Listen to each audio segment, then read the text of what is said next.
fotografando o Parque Guilherme, né? Pra botar na internet. Tô Todo mundo filmando. ver.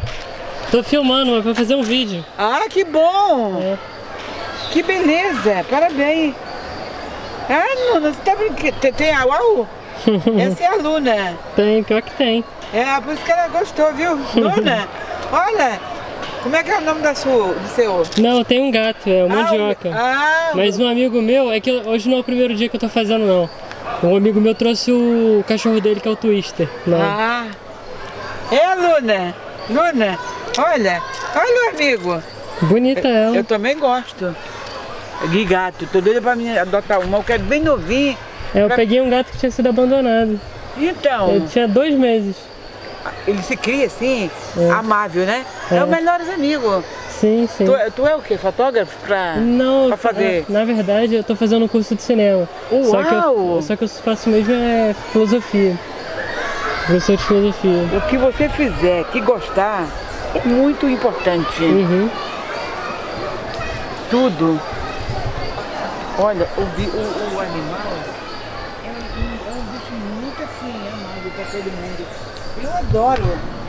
Essa daí eu peguei abandonado lá na Feira da Tijuca, né, Luninha? Aí botei o nome dela de Luna. Bonito esse nome.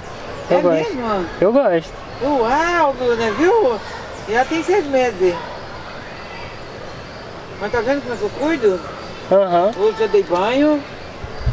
Não deixo correr, que é pra não fugir, porque senão... É. Aí vem foge, a gente vai ficar com o coração desse tamanho. Ah, é. Né? É. Olha lá, quando viu o dono. Catando manga. Todo mundo tem que sobreviver, porque a vida tá muito difícil. É. Essas...